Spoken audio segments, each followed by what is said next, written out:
Last video I showed you guys what came in the mail. Mainly is this cooler that I'm going to replace right now on my old motherboard. For those wondering, this is the motherboard. Sorry for the flash. This is my old cooler. This should be fitting correctly, but if I lift it like this, you guys can see that it's actually not as well as it should be.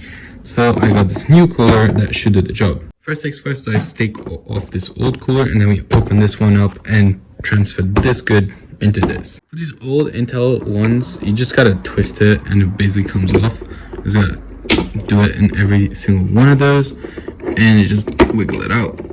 Do the same for this one. I don't have raccoon-like fingers, so this is a bit hot for me. Okay, I finally got it off. And basically just lift this guy off and there we go. You're looking at 16 gigs of RAM right here. This costs more than everything combined right now in here. That's crazy. Now we got this done. Let's open this guy up. Well, this comes very well packaged. This is our fan, which is from Tomotic.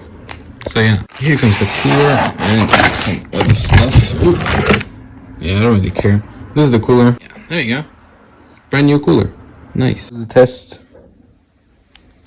So basically, you gotta put it to the desired one that you want and the one that fits in your motherboard. After you do that, you just put it down and just plop your motherboard on top until you see them come out of these tiny holes. There you go. It's easy to see. Now they're off of here. Then you gotta use these guys that they give you with the kit. Everything's in here basically.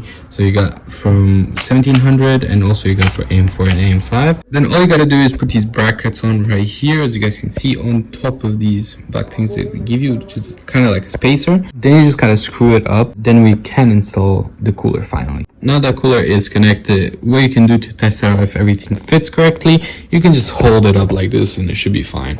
I kind of know this is a bit overkill for this CPU, which is it's an i3-10100F.